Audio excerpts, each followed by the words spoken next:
Durante las últimas semanas hemos visto que tanto el microtráfico como el narcotráfico ha aumentado en nuestro país. Hemos visto muchísimos decomisos, muchos detenidos. Y en ese sentido, subsecretario, le quiere preguntar... Ojo con los decomisos, ¿ah? Bueno. Cuando aparecen los decomisos es porque están por otro lado. Muchas veces parte de la estrategia, por eso que esto es mucho más profundo. Parte de la estrategia de los microtraficantes es hacer que te pesquen una quita por acá y tienes 10 veces por allá. Pero por eso la pregunta es ¿qué es lo que está pasando con el narcotráfico en nuestro país? Porque estamos viendo y conociendo cada vez más casos y lamentablemente nuestras cárceles se están llenando de microtraficantes y narcotraficantes. Subsecretario. A ver, ¿qué es lo que está pasando con el narcotráfico en nuestro país? Un tema bien complejo. Sí. Nuestro país también es un país que es muy abierto, tiene fronteras con países complejos en cuanto a producción de droga, ha aumentado también probablemente el consumo. Es un tema bastante complejo que da para un programa completo.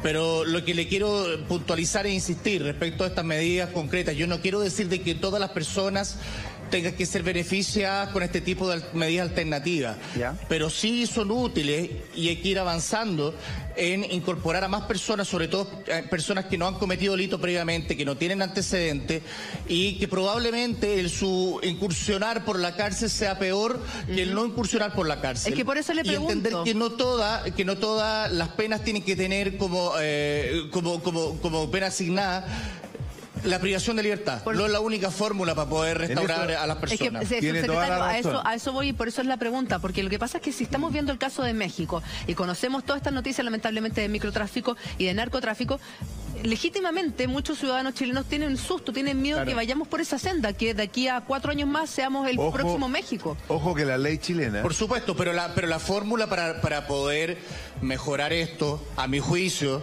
y eso es la experiencia comparada, no es metiendo más gente a las cárceles. No es necesariamente eso. Lo que decía recién usted respecto a los costos, por ejemplo, cuesta 600.000 pesos una persona privada de libertad. Esa persona cuando está privada de libertad generalmente reincide porque al final la contaminación dentro de la cárcel es peor. Si nosotros convertimos las cárceles en espacios donde las personas puedan mejorar su situación, reinsertarse socialmente y no terminar convirtiéndose en delincuente permanente, vamos a haber hecho una disminución importante en cuanto a gasto de recursos y al mismo tiempo vamos a lograr pacificar el país y bajar los índices delictuales.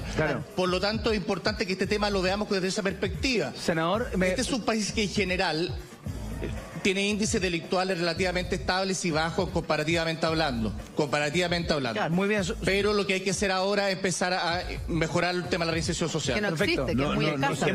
Subsecretario, quédese con nosotros porque quiero que sigamos conversando y también le comentaré al senador respecto al narcotráfico. Usted dijo, ojo con el narcotráfico en nuestro país. ¿Qué le parece a usted que las tasas de personas que son privadas de libertad por microtráfico, por narcotráfico, suban en Chile? La verdad es que como la espuma. Y hace un año atrás o 2 años atrás tuvimos aquí un parlamentario que nos dice, en Chile la situación no ha cambiado, Chile sigue siendo solo un país de paso de la droga. Claro. No, eso no es así. Segundo, mire, es que esto hay que profundizarlo entre teoría y práctica.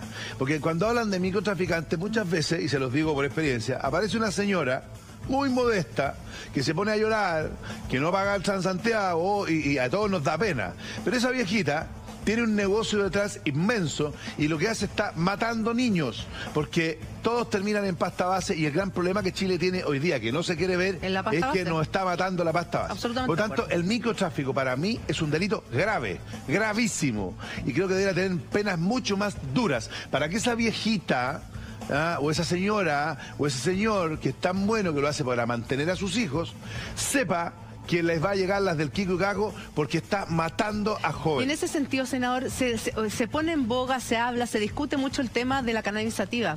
Pero para mí, y siempre lo hemos hablado acá en el programa, el tema de la pasta base es fundamental y como que se hace vista gorda. No, pero es que ojo, cuando hablamos nosotros del pito, siempre estamos pensando que alguien se pueda fumar un pito en un bar. Yo les quiero decir que mi experiencia de calle dice que en las poblaciones, el niño que tiene un pito, a las 3 semanas está en la pasta base. Por lo tanto, esa prohibición, la autorización de la droga en gente con mejor educación, que es como siempre miran, no pasa pasa nada que se ponga un pito. Pero en las poblaciones es la puerta de la pasta base. Eso dijo el director de Senda, que le costó la pega, diciendo, oye, yo estoy en contra de la legalización de la marihuana porque el discurso en Chile es elitista y vamos a las poblaciones.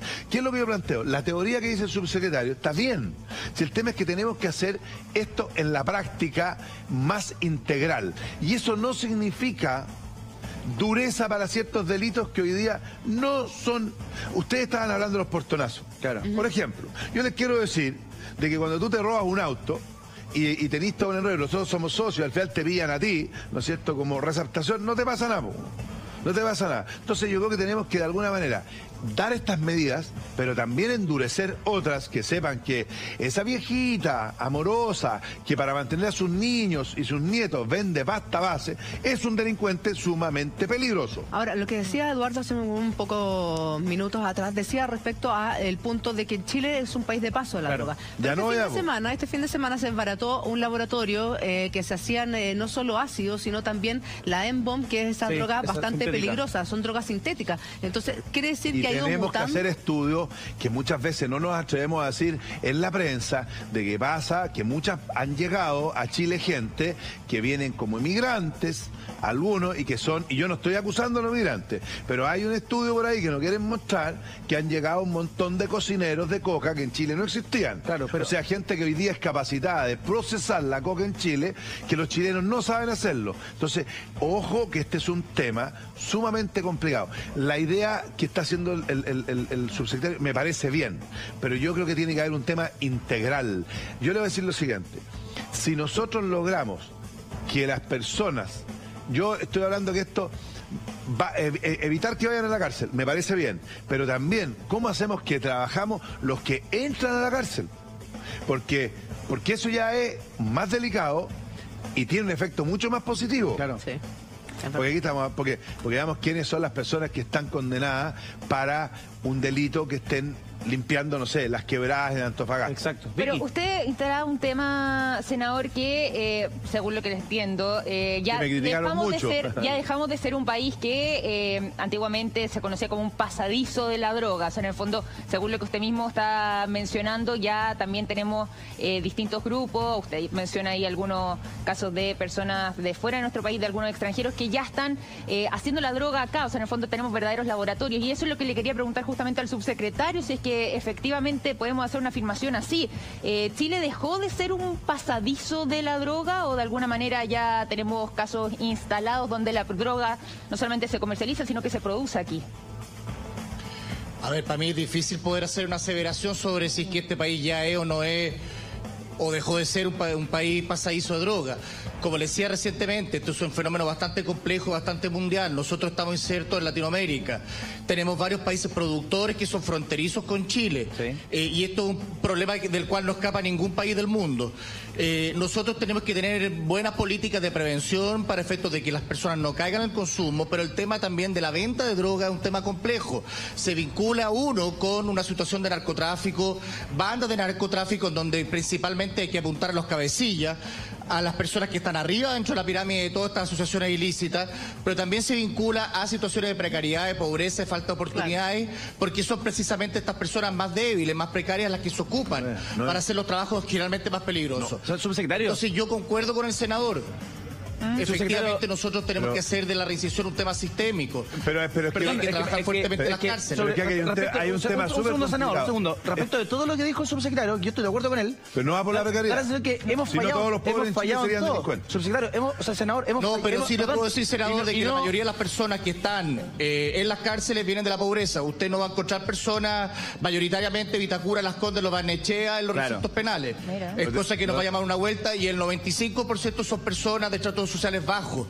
Entonces eso es una realidad y eso no es por casualidad. Sí, pero no, ya me hemos bueno, cambien las ahora leyes para que los delincuentes de cuello y corbata vayan a la cárcel. Ese es el primero, por eso que no está bueno, bien. pero no pasamos otro tema, senador. Por usted, pero hay pero que los que tienen que cambiar las leyes son ustedes, pues, senador. Pero hay iniciativa de todos, pues sí, yo soy de los pocos locos. Son el Congreso que sí, tiene que cambiar las leyes. Sí, pero estoy de acuerdo, pero yo soy uno que lleva gritando mucho tiempo.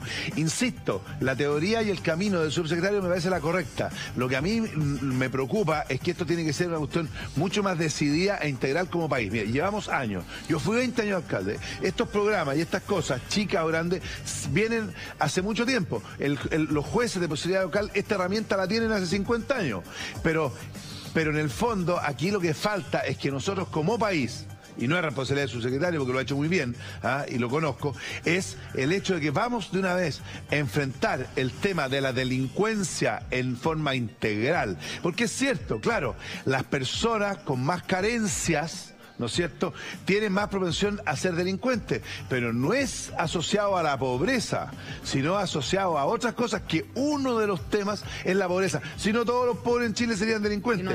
Y claramente, miren, claramente, cuando un tipo es delincuente y va a la cárcel y queda su señora en la calle sola con sus niños, la mayoría de esos niños que quedan en la calle terminan siendo delincuentes. Por lo tanto, si él produjera dinero de la cárcel, que se puede hacer y que en países desarrollados se hace, ese tema sería mucho más... Y la pregunta es, ¿en qué topamos entonces? Eso, ¿qué es lo que falta en nuestro país para que claro, se tome de manera seria hay que tomar una decisión política, pues? No, yo diría que lo que dice el senador finalmente respecto al tema de la decisión política es muy importante. Acá se instaló durante muchos años que la solución para frenar la delincuencia era trabar la puerta giratoria. Eran medidas punitivas y tratar de hacer más restrictivo el sistema. Claro. Yo no estoy diciendo que nosotros tengamos que liberar presos, ni mucho menos, pero sí me parece que la reinserción social es la senda correcta. Lo que dice el senador es muy cierto. Cuando tú metes a una persona en privación de libertad, estás afectando a una familia completa y probablemente los niños de esta persona van a terminar delinquiendo. Y es todo un círculo completo familiar que se dedica a la delincuencia. Claro. Entonces tenemos que trabajar fuertemente en reinserción social y hay una vinculación importante con las precariedades. No digo de que todas las personas pobres sean delincuentes, sería una aberración decir eso, pero insisto, la mayoría de las personas que están en las cárceles son personas que provienen de la pobreza o precariedad.